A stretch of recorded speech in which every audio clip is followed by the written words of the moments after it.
hace muchos años, casi se acababa de fundar el CCH cuando di clases de matemáticas allí.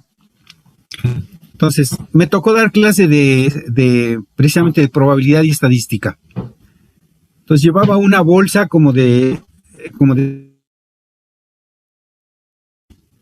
y a cada compañero le di un dadito.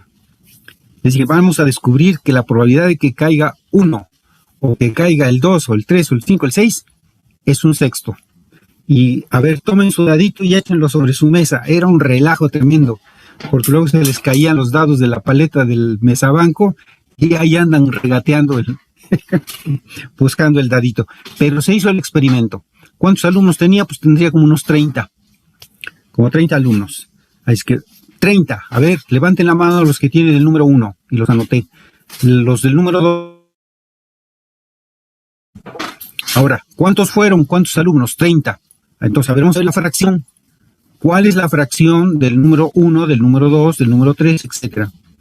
En 30 tiros, por decirlo así. Porque son 30 alumnos y cada uno con su dado, pues son 30 tiros. Ahora vamos a hacer una segunda vez. Vamos a llegar a 60. Entonces, ¿cuántos más? Entonces, el número 1 salieron 10. ¿Y ahora cuántos? 3. ¿Cuántos? 10 y 3, 13. Así va uno buscando el límite o la convergencia. Y cuando ya iban como por la quinta, llevan por el quinto lanzamiento, que ya mero se acababa la clase, todos descubrieron que exactamente 5 por 3, 15, llevamos 5 tiros, 150. El número de veces que aparecía el número 1, el número 2, el número 3, era un sexto. Cada uno era un sexto, ¿sí? Tendiendo al un sexto. De 10 milésimos prácticamente. Bueno, eso es una experiencia. Ahora, la siguiente experiencia. Yo lanzo un dado, sé que tiene la misma probabilidad cualquiera de las caras, es un sexto. Pero si yo quiero, por ejemplo, que me salga un 3, y luego seguido otro 3, eso sí es complicado. Eso sí ya. Y hasta puedo hacer experiencias y descubrir que es el producto de las dos probabilidades a priori. ¿Sí? A priori yo sé que cuando lance el dado, sexto. Aún sin lanzar el dado ya sé que tiene un sexto. Pero si yo quiero que me salga repetido, entonces va a ser un sexto por un sexto. ¿Sí? O sea, es el producto. Y si quiero que salga 3, va a ser un sexto por un sexto por un sexto. Entonces, eso es un producto empírico que ahora ya lo tomamos como base, de que si quiero que me salga dos veces seguidas el 3, no, pues la probabilidad es un 36avo. Que va a ser un sexto por un sexto por un sexto, así.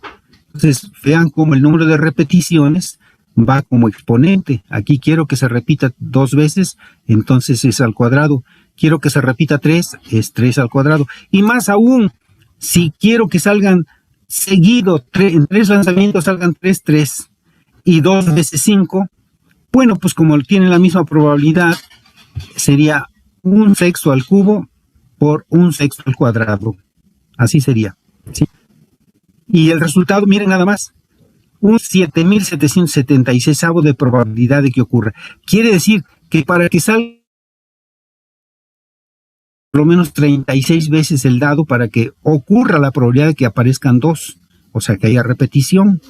Si quiero que se repita 3, no debo lanzarlo mínimamente 216,000 veces y entonces me va a aparecer repetido el 3 veces, al menos una vez, al menos es la probabilidad.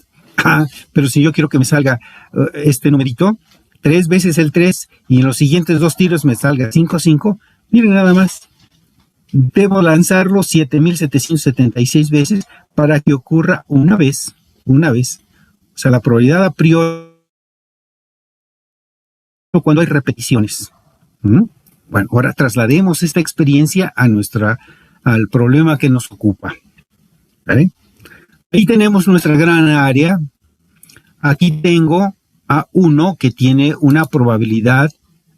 Sí, la probabilidad de que en la celda 1 caiga una canica, pues es exactamente G sub 1. que caiga una canica, G sub 1.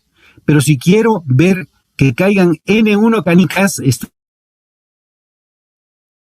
entonces va a ser G sub 1 a la N1. Tal como lo hicimos ahí en los dados, igualito. ¿Sí? Si en la celda 2 hay N2 partículas, N sub 2, entonces la probabilidad a priori es G sub 2 a la N sub 2, porque hay repetición de partículas aquí. Y lo mismo para todas las demás partículas, ¿sí? Es la genérica. En la celda I, su probabilidad a priori por tener N sub I partículas anidadas, entonces tenemos G sub I a la NI. ¿Cuál será la probabilidad a priori total de este experimento? Para toda la distribución, ¿cuál es la distribución? Pues esta que coloqué N1, N2, NI, NK, ¿sí? Y así están distribuidas. Bueno, así es la probabilidad, véanla. La probabilidad a priori G, ¿sí? Cuando hay repetición, va a ser G sub 1 a la 1 por G sub 2 a la N2, así como cuando salió el 3 y el 2, el 5. Luego el producto. Y miren, esta es una forma muy compacta de escribir el producto, ¿sí? Producto desde 1 hasta acá de G y AP. Esta la vamos a usar muy poco, pero no es oportuno introducirla para que si se la encuentran por ahí, la sigma significa suma y la pi mayúscula significa producto. Entonces, así es como vamos a tener la probabilidad a priori. Como ven, esto depende de las celdas, porque la GI es A pequeña entre área grande, entonces de las celdas, ¿sí? O sea que la probabilidad a priori depende principalmente de las celdas. La probabilidad a priori tiene que ver con las celdas. Ahora vamos a ver el otro aspecto, el de las canicas. Las canicas son iguales, son distinguibles, son numerables. Si son distinguibles o no numerables, no hay problema, sabemos manejar canicas, ¿sí? Las distinguimos de alguna manera, hasta les podemos pegar una etiqueta, ¿sí? La pregunta es, por ejemplo, en este ejercicio sencillo de 4 canicas y 4 celdas. Es un ejemplo sencillo para entender el concepto de qué pasa cuando hay repetición. ¿De cuántas maneras distintas puedo distribuir 4 canicas idénticas? Una en cada celda en 4 celdas. O sea, no las vamos a amontonar. Son 4 que las puedo llamar A, B, C y D. ¿De cuántas maneras las puedo acomodar? Ajá, pues miren, aquí está el conteo. Vamos a llamarle celda 1, celda 2, celda 3, celda 4. 1, 2, 3 y 4. 1, 2, 3 y 4. La probabilidad es que les pongo una etiqueta A, etiqueta B, etiqueta C y etiqueta D. Entonces, este sería un arreglo. A, B, C, D. ¿Sí?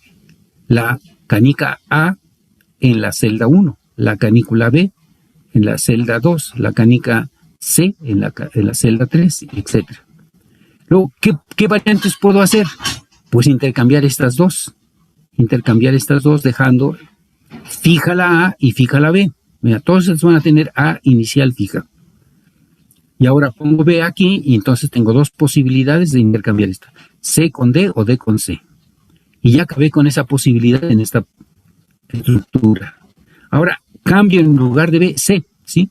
En la celda 2 pongo a la C. Entonces me queda A, C y me quedan B y D. Estas las puedo también intercambiar. En lugar de BD, puedo poner DB.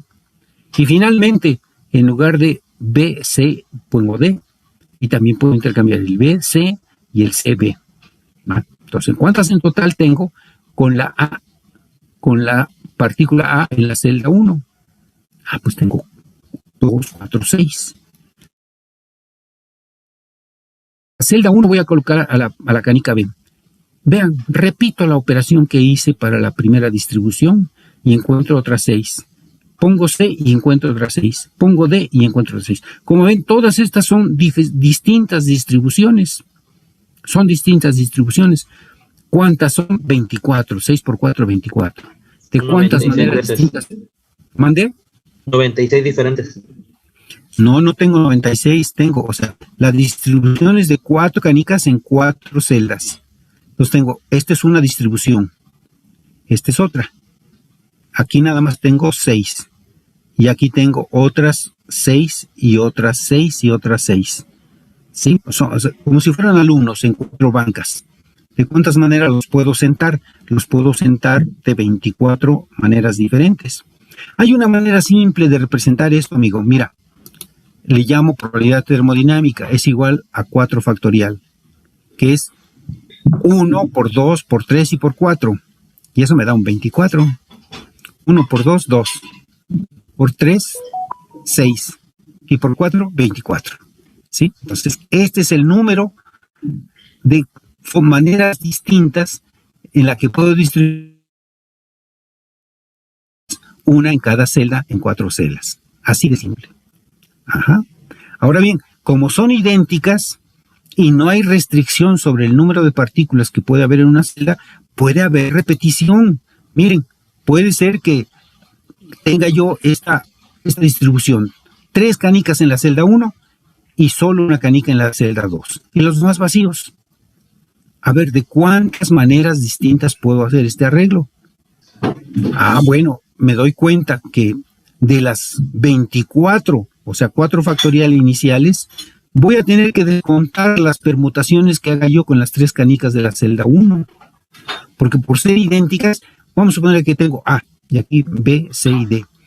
Todas las combinaciones que haga yo aquí me van a dar la misma distribución. Voy a tener 3 acá y una acá. ¿Cuál sería la segunda? En lugar de A, tener la canica A, traigo la canica B. Y luego me quedaría aquí A, C y D. Vuelvo a hacer esto. ¿Va? Entonces, ¿de cuántas maneras permutaciones no me dan una distribución nueva porque son idénticas las canicas? O sea, me dan la misma distribución. Entonces, del total debo descontar. Esta sería la cantidad de veces que puedo distribuirlas sin repetición. Pero cuando hay repetición, debo descontar el número de permutaciones de las que están repetidas. Aquí en este caso hay repetidas 3. Bueno, pues entonces descuento esas 3 repetidas. Y esto exactamente es un 4. 1 por 2 por 3 y por 4. Y este es 1 por 2 por 3. Entonces se cancela el 3, es 2 por 3, se cancela el 2 por 3 de arriba y nada más queda el 4. ¿Sí? Nada más queda el 4. Exactamente, nada más cuando hay repetición, nada más queda el 4. Hay que descontar las repeticiones de las partículas idénticas porque esas no nos dan nuevas permutaciones. ¿Sí? Si las partículas se repiten dentro de una celda, las permutaciones dentro de la celda no son nuevas. Mide el número de distribuciones distintas, le llamamos probabilidad termodinámica. Regresemos a nuestro problema. En nuestro problema, aquí hay repetidas NU partículas, aquí hay repetidas N sub 2, aquí N sub I. Entonces, ¿cuál sería la probabilidad termodinámica? Bueno, si no estuvieran repetidas, sí, serían así, M sería N factorial, porque la suma de todas sería N factorial. Pero ahora hay que descontar todas las repeticiones. Descontar las repeticiones. Y entonces nos queda que la probabilidad termodinámica es el número total, ¿sí? Y descontando las repeticiones. Por ejemplo, si aquí hay N1, bueno, pues debo descontar N1 factorial, N2 factorial, etc. Bueno, entonces ya tengo las 2 probabilidades que puedo contemplar. Una referente a las celdas y la otra referente a la calidad de las canicas. Entonces, ahí está el resultado. La probabilidad total es el producto de las 2 y la a priori. Esta es la termodinámica, aquí está. Y esta es la a priori, aquí está. Vamos a hacer un problema concreto. Por lo cual les pido que saquen su máquina de calcular.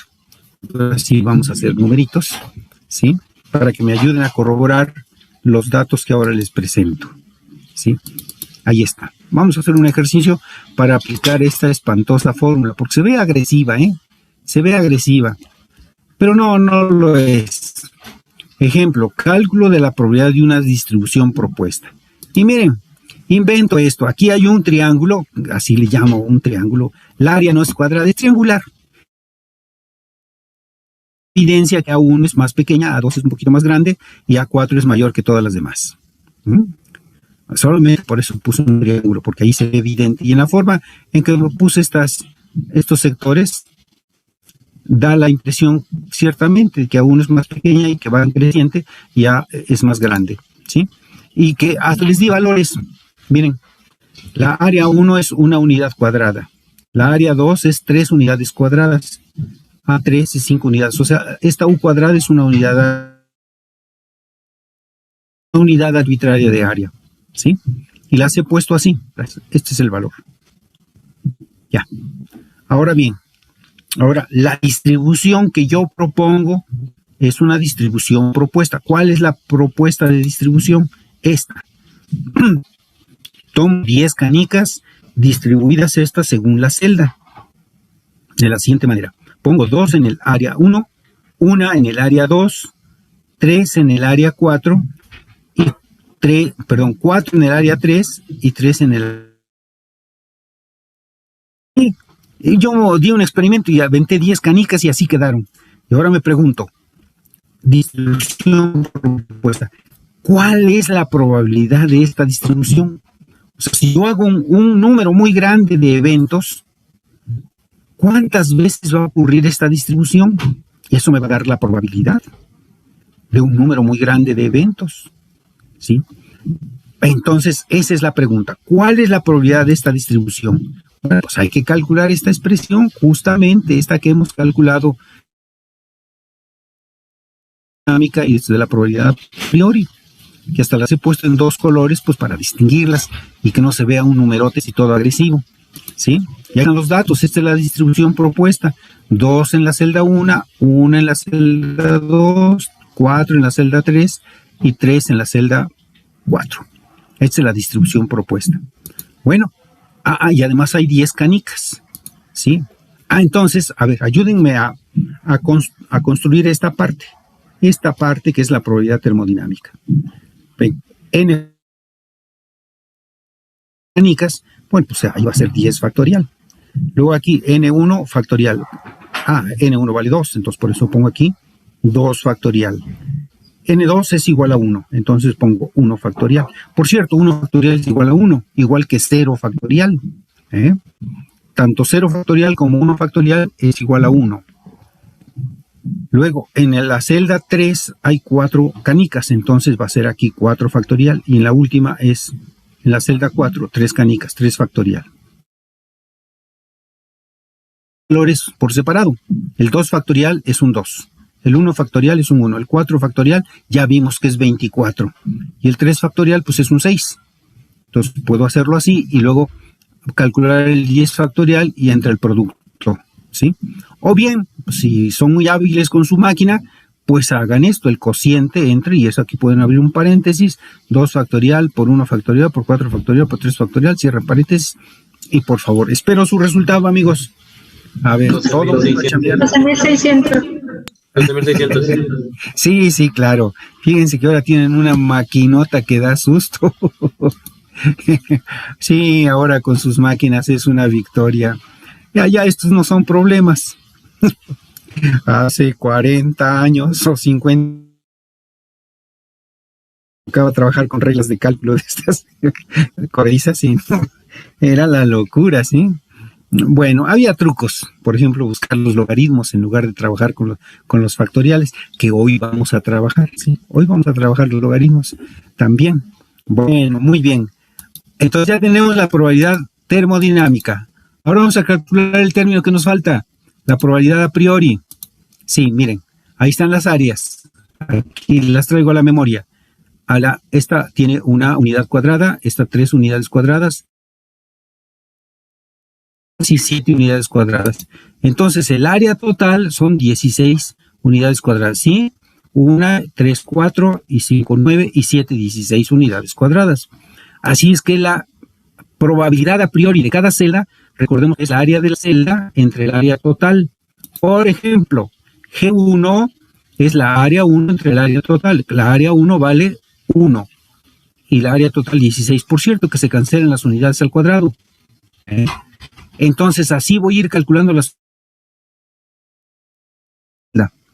Y luego, según esto, debo elevarlo al número de partículas que están anidadas en tal celda.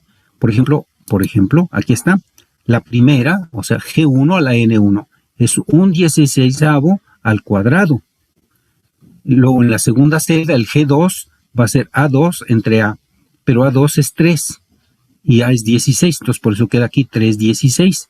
¿Cuántas partículas tiene anidadas? Una, entonces está la 1 potencia. En el caso 3 es 5 unidades entre 16, ahí está, 5 entre 16. ¿Cuántas partículas? 4, entonces a la 4. Y finalmente 7 entre 16 y el número de partículas anidadas son 3. Concluyan este ejercicio y corroboren este dato, por favor.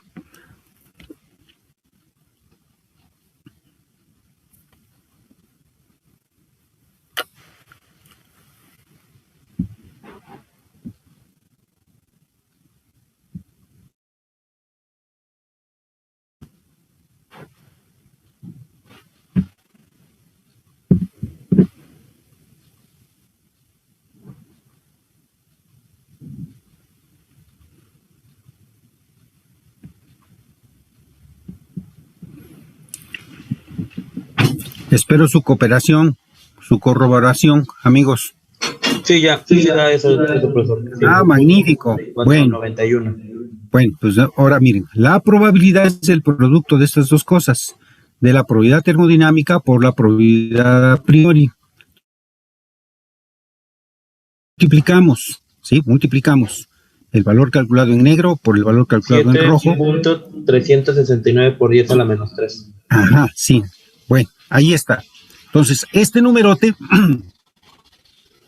esa es la probabilidad, pero no tiene sentido. Hay que interpretarlo físicamente. Vamos a hacerlo. Recuerden que están lanzando canicas en esta área triangular. Bueno, entonces, ¿qué quiere decir este numerito con respecto a las canicas? Y esto lo pueden pasar aquí como denominador, 1000, ¿sí? En lugar de poner 10 a la menos 3, pueden poner 10 a la 3, o sea, 1000 aquí. Que de cada 1000, solamente 7 veces va a ocurrir la propuesta de distribución que tenemos aquí. Esta es la distribución propuesta. Si lo lanzo 1000 veces, quiere decir que tengo la probabilidad de que 7 veces aparezca esta. Claro, van a ocurrir muchas otras distribuciones. Puede ser que algunas tengan más repetición que esta, pero esta en particular se va a repetir en 1000 lanzamientos. Tiene la probabilidad de ocurrir 7 veces. ¿Sí? Es probable que 7 veces en cada 1000 lanzamientos ocurra la distribución propuesta. Ahora vean, si considero no 1000, sino 10.000, entonces tengo que multiplicar por 10 y dividir entre 10. Bueno, entonces serían 73, pero como este 7 no lo puedo despreciar, corre, entonces serían 74 por cada 10.000. Es probable que 74 veces en cada 10.000 lanzamientos ocurra la distribución propuesta.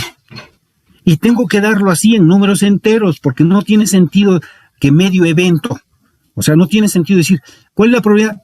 Pues 7.37 de cada, 7.3 o 7.4 de cada 1000. Pues ¿cómo si no hay eventos fraccionados? O sea, lanzo las canicas y es un evento completo. No puedo medio evento, o sea, llenar media caja y después otra media caja, eso ya no es el experimento, ¿sí? Entonces debo hablar e interpretar bien este resultado, eso es lo que significa, ¿sí?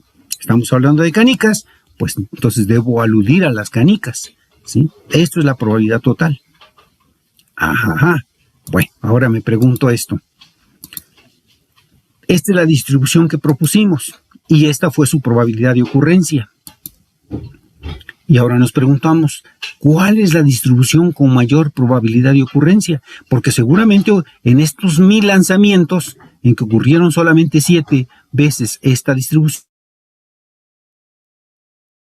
que incluso se dieron con más frecuencia. ¿Cuál es esa distribución que ocurre con más frecuencia? Y por tanto también, ¿cuál es el valor de la probabilidad para la distribución más probable? O sea, las incógnitas, ¿cuál es la distribución? ¿Cuántos va a haber en la celda 1? ¿Cuántos en la celda 2? ¿Cuántos en la celda 3? ¿Cuántos en la celda 4? ¿Cuál es la distribución más probable? Y también, ¿cuál es el valor cuál es el valor de esa distribución más probable. Si es la que más se produce, si es la que más ocurre, pues es la que va a tener el mayor valor de la probabilidad. Eso es. ¿Cómo dar respuesta a estas preguntas? ¿Cómo dar respuesta a estas preguntas? Bueno, pues ahí está. ¿Sí? Entonces, ¿se recuerdan cómo se encuentran los valores máximos? ¿Alguien me puede decir cómo se encuentran los valores máximos de una expresión? O sea, esto es una función, o sea, la probabilidad va cambiando para cada distribución, va cambiando. ¿Cómo encuentro el valor máximo? ¿Qué hago? ¿Cómo me ayuda el cálculo diferencial? ¿Qué debo hacer? Eso es.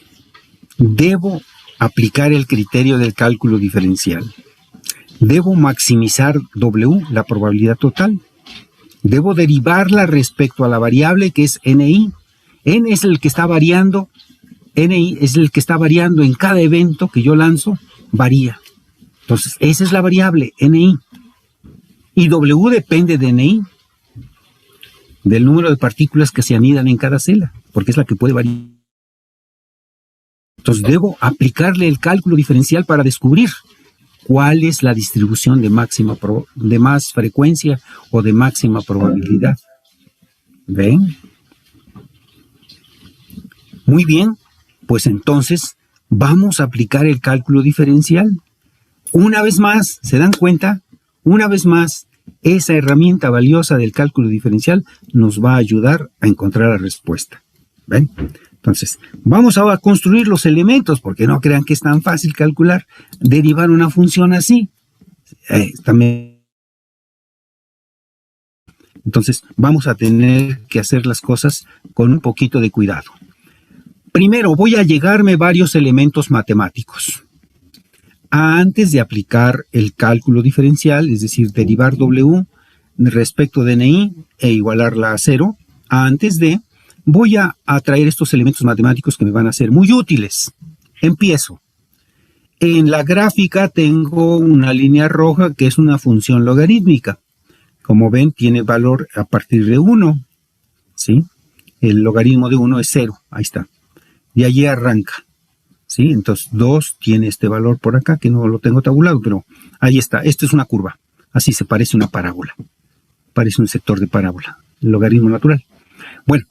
La integral desde 1 hasta n del logaritmo natural de n, diferencial n, pues es el área bajo la curva. Esto es muy ordinario. Y fui a una tabla de integrales y me encontré que la integral del logaritmo natural de n de 1 a n es esta expresión. N logaritmo natural de n menos bajo la curva. ¿Sí? Aquí no hay nada esotérico, no hay nada abstracto, simplemente es una operación, integrar el logaritmo natural y encuentra uno esto, ¿sí? Bueno, muy bien. Este es el área bajo la curva, la integral. Ahora voy a desarrollar otro elemento, el factorial. El factorial n es igual a 1 por 2 por 3 por n menos 1 hasta n. Esto es el factorial. Esto es el factorial. Ahora voy a hacer algo más. Le voy a factorial. Fíjense, el logaritmo natural de un producto es la suma de los logaritmos naturales de los factores. Exactamente, el logaritmo natural de 1 es 0, más logaritmo natural de 2, más logaritmo natural de 3, más, etcétera, logaritmo natural de n menos 1 y finalmente más logaritmo de n. Espero que esto sea muy comprensible. Estoy desarrollando el logaritmo de un producto, entonces la suma de los logaritmos de los factores. Muy bien. Ahora voy a hacer algo simpático, vean. El logaritmo natural de 2 lo voy a multiplicar por... Logaritmo natural de 3 también lo multiplico por 1. Y así le voy a cada término del logaritmo natural, del factorial. Bueno, entonces el último también lo multiplico por 1 y el último también lo multiplico por 1. Pero me fijo aquí. La distancia entre 1 y 2 es 1. La distancia entre 2 y 3 es 1. La distancia entre 3 y 4 es 1. Entonces esto que tengo acá es como las áreas de los rectángulos, en donde el 1 es la base y esto es la altura. Miren. ¿Sí? Entonces tengo esta longitud que es 1, multiplicado por el logaritmo natural de 2. Entonces base por altura, pues es el área de este pequeño rectángulo. De igual manera, 1 por logaritmo natural de 3, 1 es la distancia, o es la base, por logaritmo natural de 3, pues es el área de este otro rectángulo. Y así, cada uno de estos exactamente son el área de la base por la altura, o sea, 1 por el logaritmo. Y aquí esto no se ha alterado, entonces el logaritmo natural de n se ha hecho al área bajo la curva, porque estas son pequeñas áreas. Cada uno de estos términos son pequeñas áreas. Sí, entonces el logaritmo natural es aproximadamente el área bajo la curva. Aproximadamente, pues porque aquí hay unos pequeños piquitos que nos están molestando. Pero si trabajo con 10 a la 22 partículas, por Dios, ya adelante los rectángulos coinciden con la curva. De manera que por eso le pongo aproximado. Pero para números grandes estas pequeñas discrepancias no tienen interés. No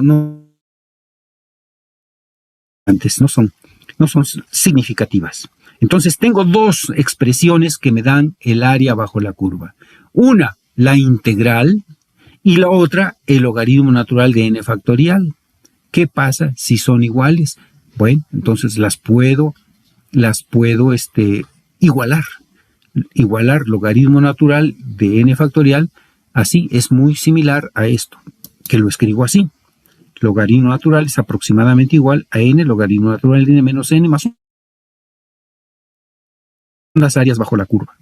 Ahora bien, estoy trabajando con números muy grandes, entonces este 1, por Dios, no le hace ni cosquillas al número n. ¿Sí? N, por muy chico que sea, pues es un 10 a la 20, un 10 a la 15. Le sumo 1 o le quito 1, pues no le hace nada.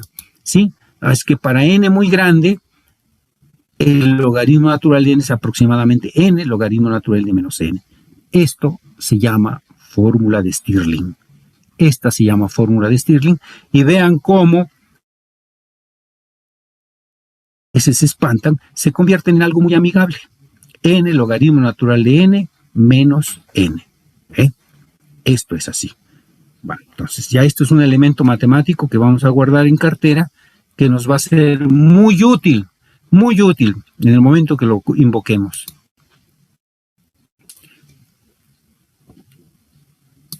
¿Qué les parece? ¿Han comprendido